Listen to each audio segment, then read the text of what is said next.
Hi, I'm Hannah Durden and you're listening to the Outdoors Group podcast. This podcast is a call to arms to get children and young people outside again. It's your one-stop shop for all things outdoor, child, young person and education related. Thanks for tuning in.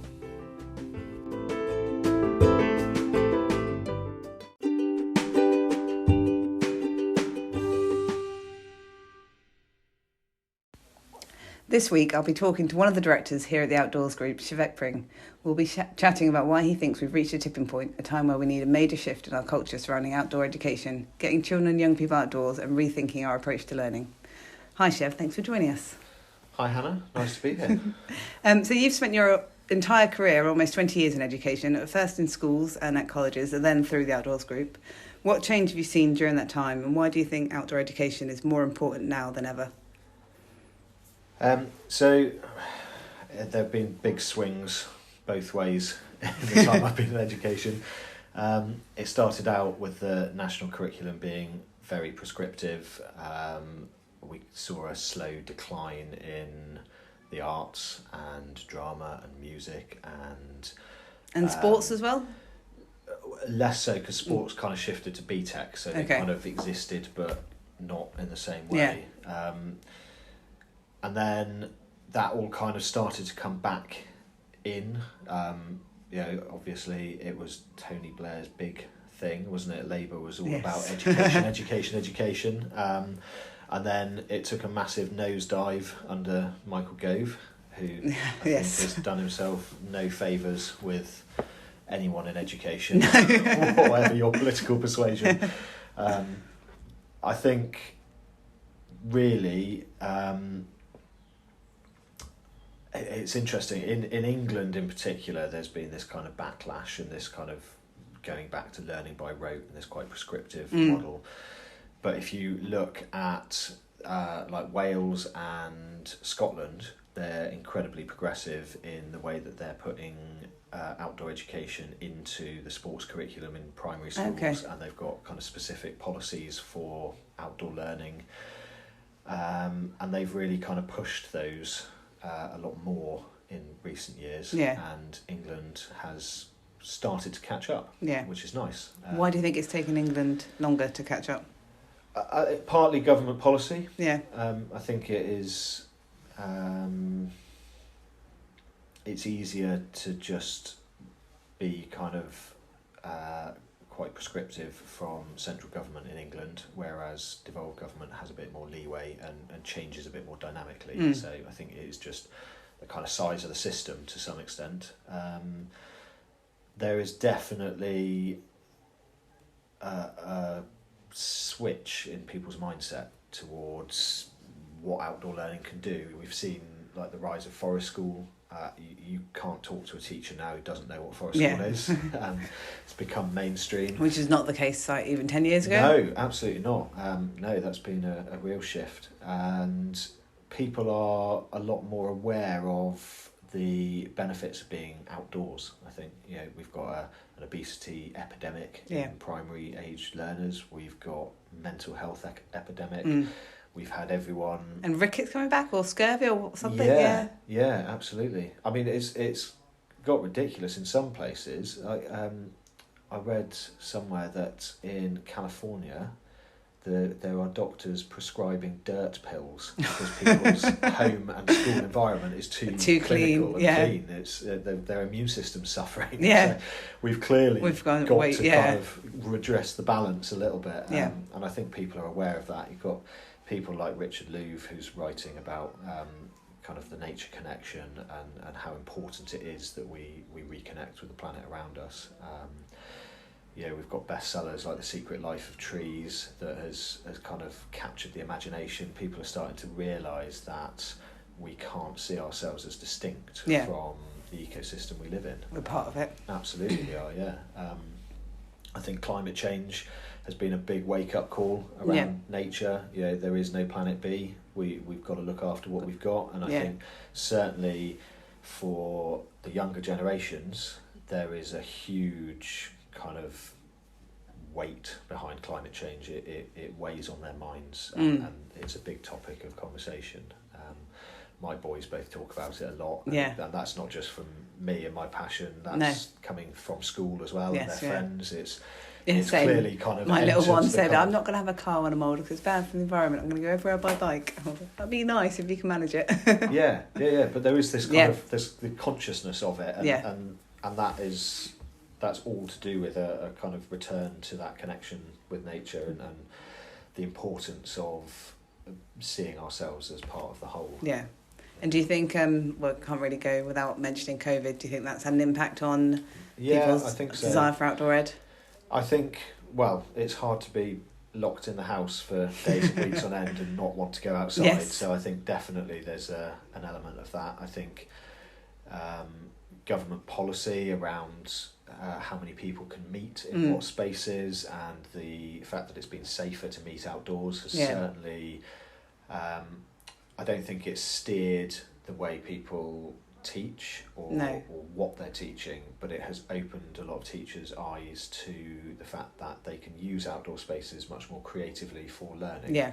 And I think we're yet to see the full benefits of that. I think that will remain a part of the kind of teachers' toolkit going forward, and they'll see that as a much more accessible option than they have. I think teachers often look at a space with no walls and kind of go, everything I know about behaviour won't work. No, yeah. How do you do this when they're outside? And I'm kind of nervous of it.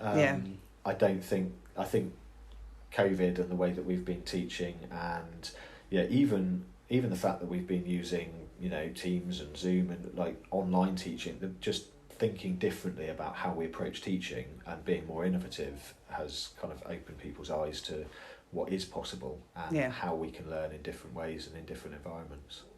Awesome. And so that's obviously kind of the benefits for teachers, but what do you think are the benefits of outdoor ed for the children and the young people themselves? Well, there are multiple studies done on the importance of being connected in nature for mental health. Yeah. It's a huge kind of part of it. That's both physical and mental. There's studies that have shown that the recovery rates of patients improve if they can see a natural space, and that includes pictures or paintings of nature in the room. It doesn't even have to be kind of fresh air or outside at all. Just seeing it. Anything to do with that kind of connection is really important to that recovery and has a big impact.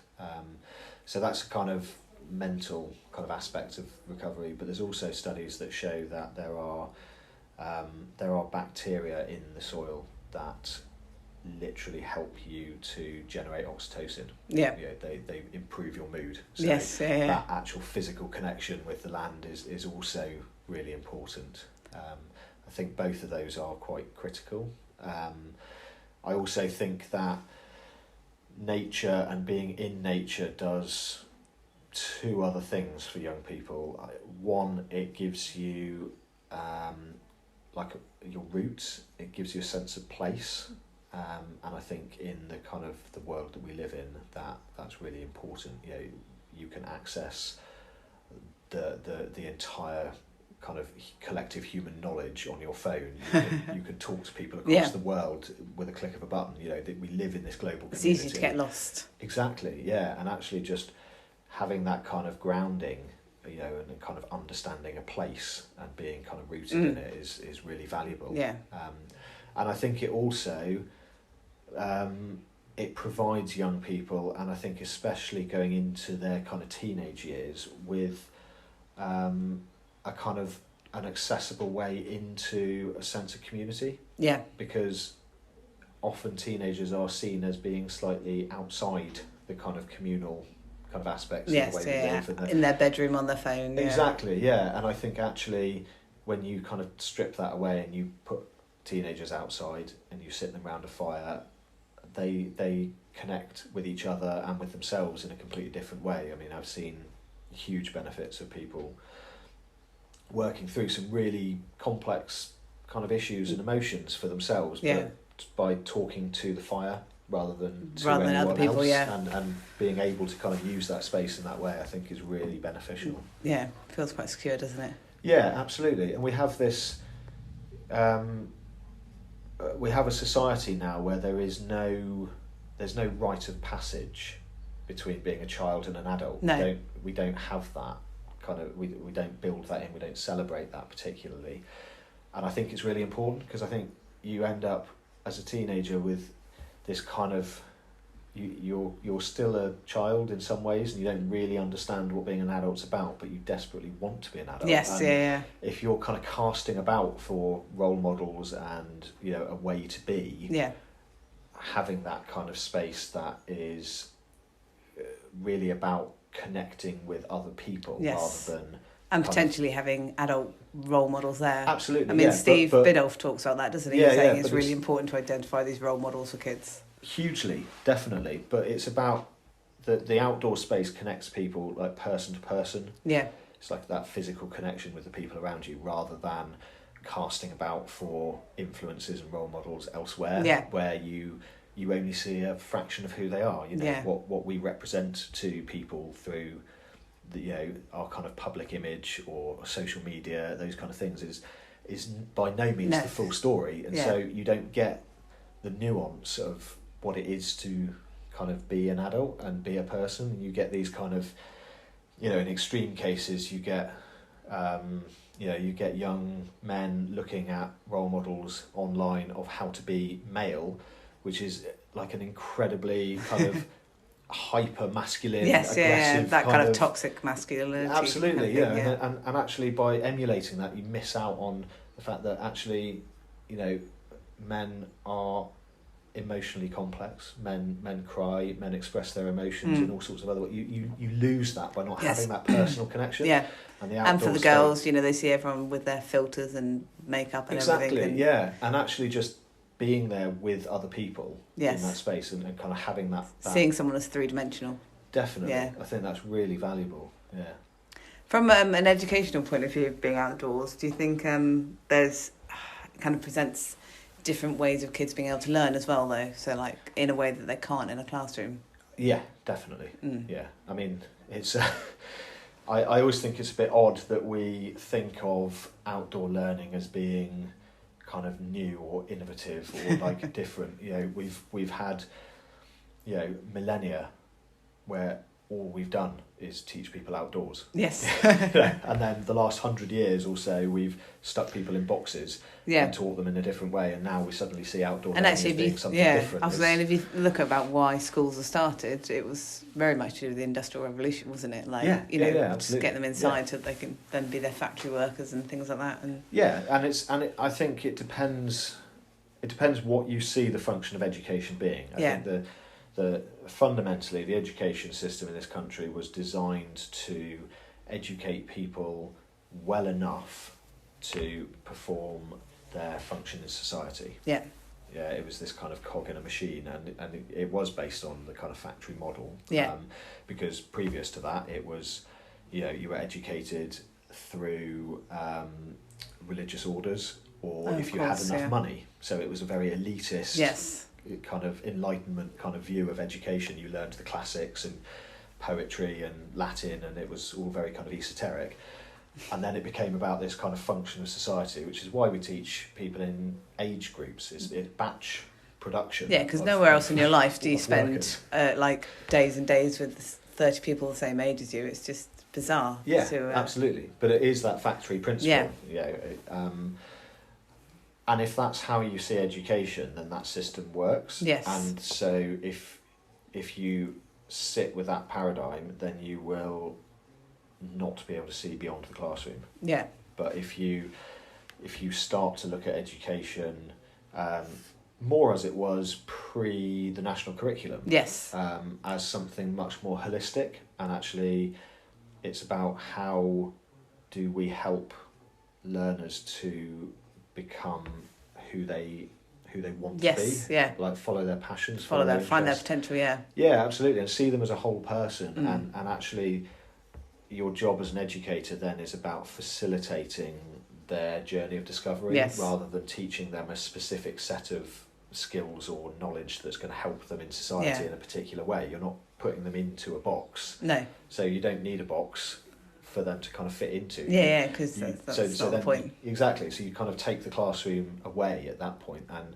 the potential becomes huge, because actually you're allowing like the whole of human experience to be part of your learning, and you're going on a journey with them. Yeah. And so being out of a classroom at that point is actually massively beneficial. Yes, yeah. You know, How do you think we can adopt these kind of the vocational, can't talk today, and the hands-on approaches that we did do in the past? How do you think we can adopt them again today? Because it was interesting you mentioned about the national curriculum. I read a memoir of a teacher who was teaching when the national curriculum came in, and it was so sad reading about how much she loved teaching, and then it slowly, right, meet this standard, and she ended up leaving because of the introduction of the national curriculum. And I thought, well, it's interesting to think, what can we adopt from the past to help kids find their potential and not be in these boxes. I think there's an element of looking backwards, but there's a lot more about looking forwards. Okay. Really, I think. You think it's not necessarily helpful to try and look back too much? No, I don't, because I think if you go back to we have this kind of this kind of ideological view of the national curriculum was great and it standardised everything and it raised standards for everyone in education, or pre-national curriculum was great, there was this freedom and this kind of creativity to explore learning in a different way. But what we really need to be doing, if our job as educators is to go on that journey with a learner and allow them to maximise their potential in the areas that inspire them, we need to be looking forward. And so we need to be looking at not what education is fit for purpose now. We need to be looking at what education is fit for purpose in 20 years' time, when they're going to be productive, happy, healthy members of society. What do they need to know? Yeah. And they don't need to know anything in the way that they would have previously. Yes, yeah. The internet has changed the whole way that we work. There are entire industries and jobs that never existed before, and new jobs all the time, that we don't exist in this same world where you learn a skill set, you stay in a job, you go up the kind of corporate chain and you retire, and you maybe have one job in one company. I was about to say, because it's quite unusual now for people to spend their whole career in one company, which is what our parents' generation did, right? I'm working in this company and that's it until you leave. But so actually what people need to know is, how do I critically analyse the information I've got? How do I actually kind of interpret data effectively? How am I able to communicate with other people, collaborate, team working and team building, problem solving, kind of lateral thinking. Yeah. So we're starting to... the so-called soft skills. Exactly. And what that does is it allows someone to then follow what they want to do dynamically without you having to give them the subject knowledge. They can arrive at that themselves because they've got a skill set to interpret and understand and research that knowledge for and themselves. all the knowledge is out there, so they don't necessarily need us to give it to them in a book. The trouble with that is it really doesn't fit with the national curriculum model, because it's incredibly hard to benchmark in any way. Really, the benchmark for truly effective learning is actually 10 years after they left school.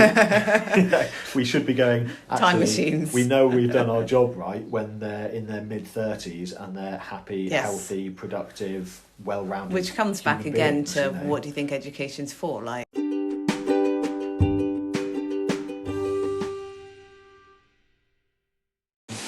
sorry about that. That was a phone call that managed to cut off the recording. I can't remember what we were saying. I think we were saying, it goes back to what you think education is for, and whether you're just trying to say, all right, I want you to have 10 GCSEs, or whether you're actually saying, is the purpose of education for them to be happy, healthy, productive members of society? Which kind of leads me on to my next question, I guess. But sorry, what were you going to say? The answer is obvious. Yes. To me. Yeah. At least I don't see that. I don't. There is no value to me educating someone for my benefit. Yeah. it has to be for them. Yeah. And so you have to look at them as being a human being and what's going to be best for them in the future. And that has to be, your end goal has to be, are they happy and healthy? Are they able to engage with society? Are they able to have a skill set and an emotional intelligence to cope with the life they're going to live? Yeah. If you're not doing that, then you're not actually educating them for their own benefit. No. And so for me, at that point, education becomes redundant. Yeah. Because you're trying to educate people to fit into a system or a box or someone else's objectives, which I don't see how that serves the continuous improvement of society into the future. Yeah, the well-being doesn't of that. make sense to me. No. Which kind of leads me on to this. I was going to say, I think it's fair to say that there are thousands of really amazing teachers out there, absolutely, working really hard, but the national curriculum and educational system in its current form is really restrictive and one size fits all, which is obviously to the detriment of many kids whose that model of education just doesn't suit. If we're thinking about what we want education to do, what changes would you like to see to our current system, and how do you think we can reshape education to be more varied in approach, to be more inclusive, and to have these kind of outcomes that we were just talking about? It's a big question. It is a big question, yeah. First thing, I totally agree. There are thousands of amazing, passionate, dedicated teachers out there who are doing an amazing job, and I wouldn't want anyone to come away from this podcast thinking that the national curriculum is completely rubbish. No, because for some learners it is brilliant. It works well, yeah. The issue that we have is that there are I think there are three issues. One is that we're not holistic enough, so we're not looking at the whole person. We have kind of stripped education back to what we can assess, and that's to the detriment of education and to the detriment of how we are helping learners engage with other aspects of their lives and the world around them.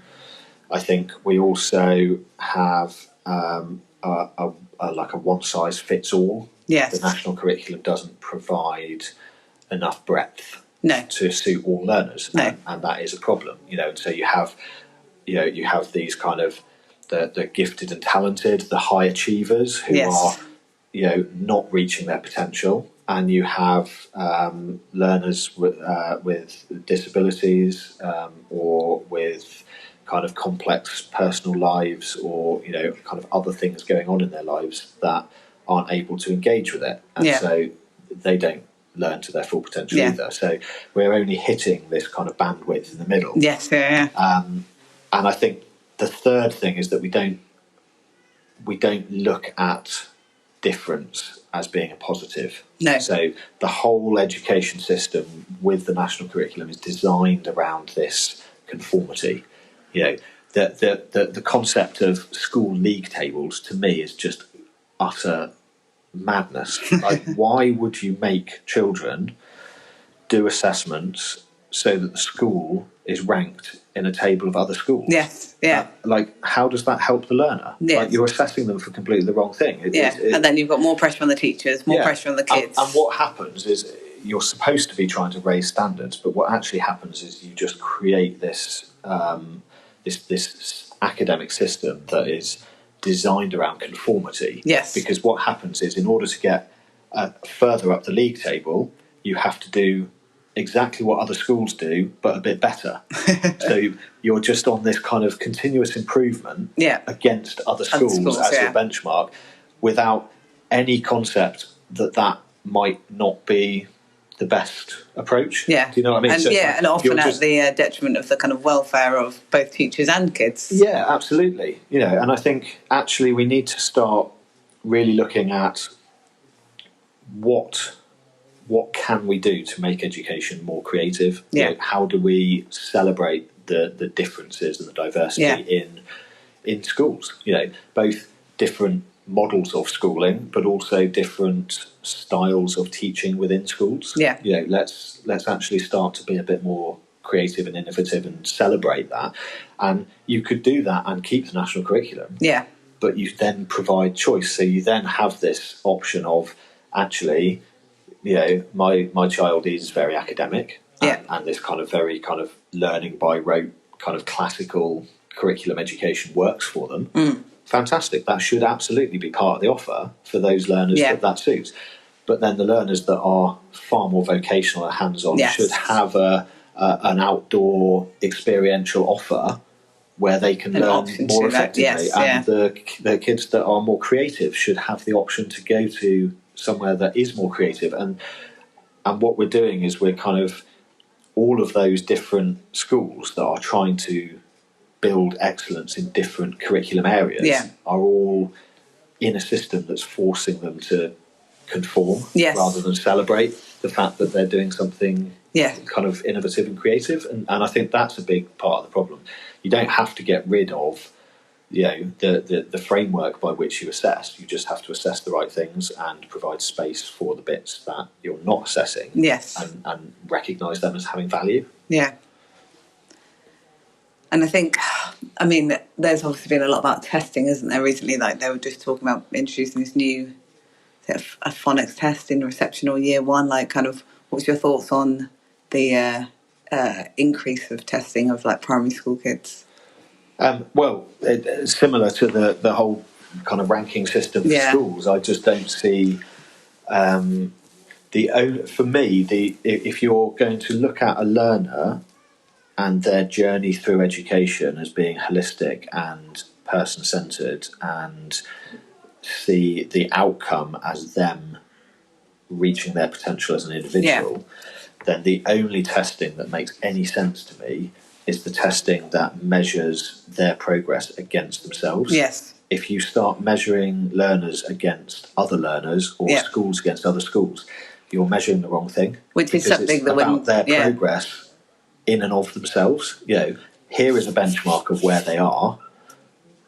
Have they improved on that? Yes. Because that's really, if they have improved, if that distance travelled is there for that learner, then the education has been successful. Yes. To a greater or lesser degree, depending on how far they progress. But you're moving in the right direction. That's the point. It should be quite a simple concept, but I think it's not one that people get. Like I was trying to explain to my 12-year-old, I was doing a race in December, and she said, "Oh, you might win." And I said, "Well, I definitely won't win because I know that there's people running there that are much faster than me." And she said, "Well, that's not a very good attitude." And I was trying to explain to her, I was like, "I'm racing against my previous self. Like that's my goal." But it's a hard concept to grasp, isn't it? This idea of actually, compare to your previous self rather than absolutely. And I think in a lot of ways that is.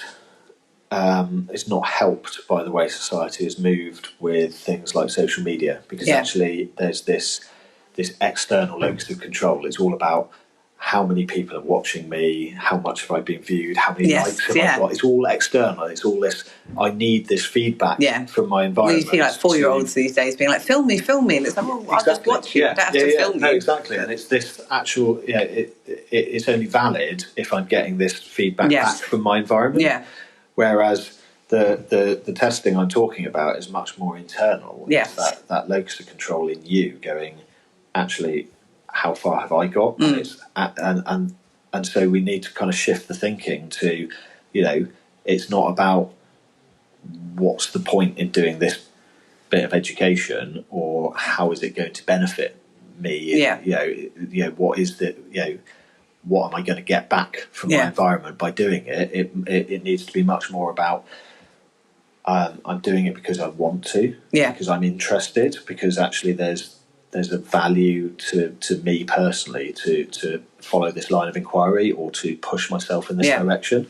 And I think when we start to move back to that kind of thinking, you start to, you obviously won't completely, but you go a long way to eliminating a lot of the mental ill health around school. Because where is the level of anxiety around your performance at school if you're only measuring yourself against yourself? So you start to eliminate this environment that is kind of toxic to some learners and causing them anxiety and creating issues.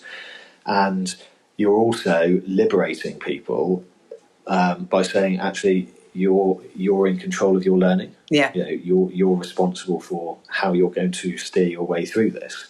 And a really good example of how that works really effectively is through project-based experiential learning, where it's hands-on and everyone is contributing to a project. Yes.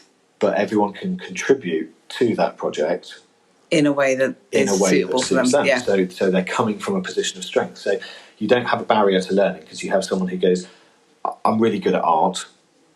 I'll make a poster for the project, yes. or I'll do the paint. Yeah, I'll decorate it, or whatever it is. They're coming from a position of strength. You've got this peer-to-peer learning where they can mentor other people in the project to help them improve their skills, and they will have the same from other people who are bringing their own expertise, and so they will naturally improve their learning in other areas where they're weaker because they're collaborating on the project. Yeah, and that's how work is. We have this crazy system in education where we go, you're going to be tested on it. You're not allowed to speak to anyone. You're not allowed to look at the back of the book. You're not allowed to ask for help. Which doesn't happen as you're an adult. If you sat at a desk at work and didn't do anything for 2 weeks, and your boss came and said, "Why haven't you done anything?" You said, "I didn't know what to do, and I didn't think I could ask for help, and I didn't know that I could look up the information to find out what I needed to do, and I didn't know I could ask the guy next to me who knows how to do the job." Yeah, you get the sack. We're not setting people up to work in the same way as we're educating them. Yeah. There's this mismatch. And it just doesn't make any sense to me. No. It's crazy. I've not thought of it like that, but you're right. You're not allowed to take a textbook in or do any other stuff. Yeah. I was like, oh, yeah, If you go to work and you need help with something, you go and find someone who's good at doing it. Yeah. And you collaborate. That's how you do skills, it. Why would we not be doing that from age 4 or 5 when we go into school? Ask the person who's good. Yeah, get them to help you. Yeah. Yes. And then you get better and you achieve something. And then they've learned as well because they've learned about how to skill share. Absolutely, yeah. And a byproduct of all of that is you've learned a lot about, negotiation, communication, teamwork, problem solving. Yes. All of those soft skills are just inherently part of that system because you are working with other people. Yeah. And so those soft skills have to be developed. I think they need renaming, don't they? Because soft skills makes it sound like it's not that important, but actually they're the things that are essential. Absolutely they are, We're winding down, but my last question was just in terms of the changes you'd like to see to our current system. We've talked about it quite a lot, but in terms of outdoor education, would you like it to be, because it's not mandatory, is it, in any schools at the moment? Do you think that's something that should be, obviously not to put constraints on schools, but do you think it should be something that is an essential part of the kind of school life? Yes, I absolutely do. And do you think that most subjects like traditional maths, English, science can be outside, or do you think there's limits to that? Obviously not like chemistry. Well, I guess you could. Yeah, I think actually you can teach anything outside. There is no reason it needs to be in a classroom. There are creative ways and innovative ways of doing anything outside. I think the real value of being out of the box that is a classroom is the freedom that it gives you. And so I would like schools to be able to break down those subject barriers in the same way when they're in an outdoor space. So rather than taking maths outside, let's make the outside space somewhere where we are breaking down the walls of those subjects. Yes. I work with a learner as a one-to-one who he absolutely loved statistics. Okay. Brilliant. Sat there, I barely had to do anything. He absolutely loved it. But you sit in a maths class and he'd kick off and I'd have to take him out after 15 minutes. It was almost identical subject material. Yes. But it was the label and the fact that he saw them as different. Yes. I don't like maths, I do like statistics. Yes. I think that artificial barrier that we put in around learning is not always helpful. No. So I think allowing that kind of freedom across the different subjects, which is also another benefit of project-based learning, right? Because they all link across. Yeah, completely. Yeah, and that's probably another podcast in discussing project-based learning and its merits. Definitely, I think that the other really important thing that I think we need to address both the mental health and the obesity epidemic that is running through this country is we absolutely need to make sure that kids in school are growing their own food. Okay. I think it's a fundamental part of learning and connecting with the land around us and how we exist on this planet. Yes. It's a very basic, fundamental part of everyone's lives, and we don't do enough to allow people to connect with their food in a way that is really meaningful. And I think that disconnection with food is a big part. It's a big problem, and knowing what's in season and what's actually locally. And... Absolutely, and it's no good just kind of calorie counting. It doesn't. That doesn't give you a real understanding of kind of how food works. I think it's really fundamental that we get back to people understanding that in a much more serious way. Yeah. Awesome. Oh, well, thanks for your time today. I'm just going to finally ask you, I'm going to ask all our podcast guests these 3 questions, just for a bit of a light finish, which is, first of all, how do you relax? I try to go to the gym 3 times a week. That's the aim. I don't always make it. And just recently, I've been getting quite into wild swimming as well. Have you managed to keep it up over the winter? So I went on Boxing Day and New Year's Day, and I also went for a swim on Tuesday. Oh, nice. Yeah. So you're doing it. Yeah, I read somewhere that... I'm not staying in very long. It's quite cold. I think it's in single digits, isn't it? Yeah. It's been good, though. It's definitely... it's made me feel good, refreshed. Resets you? Yeah. Yes. Big time. Yeah, I'm really enjoying it. Awesome. Yeah. What are you reading or listening to right now? I'm reading a trilogy by Philip Reeve. He's a local author, lives on Dartmoor. Okay. And it's do you know The Mortal Engines? No. There was a big Hollywood film about it a couple of years back, but that's a quartet.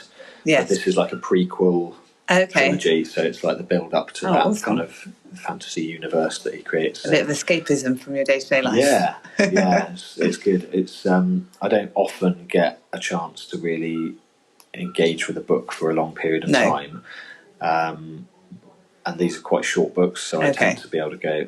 I've got an afternoon and an evening, and I'll just read one thing. In one sitting. I just sit there for like 3 hours and just read it, and then surface prayer at the end. Yeah, which is nice. It's it feels like mindfulness. It's that same kind of focusing on one thing. Yeah, definitely. And also, I do a lot of climbing, and I get that same. Yeah, you can't think about anything else when you're trying to make sure you're staying on the wall. Yeah, exactly. Yeah. And listening to. Are we talking kind of music or podcasts either? Just whatever's kind of engaging at the moment. I am a big fan of In Our Time. Yeah. With Melvyn Bragg. I've been going through all of the archives of those recently. Nice. I love being able to just kind of have that like 40 minutes on something. Yeah. That it's just, it's a bunch of experts all talking about it. You get a really in-depth little window into the world. And it makes you really quite good in pub quizzes because you have lots of extra information. This is true, yeah.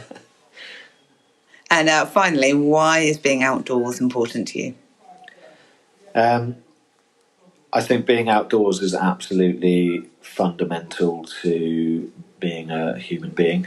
I can't imagine not being outdoors. Yeah. I think there's so many benefits. There's mental and physical well-being.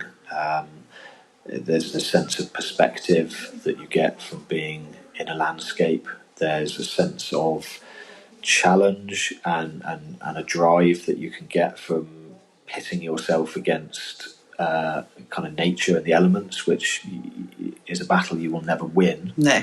But by going through that process, you learn a lot about yourself. Yes.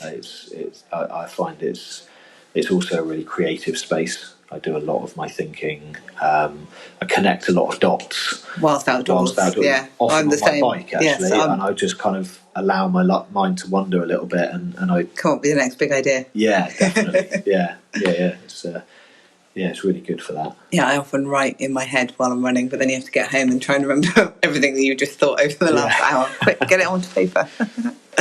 Brilliant. Oh, well, thanks so much for joining us for the first podcast. Oh, it's been a pleasure. And really enjoyed it. Well, I'm sure we'll chat to you again soon. Yeah. Brilliant. Looking forward to it. Thanks very much.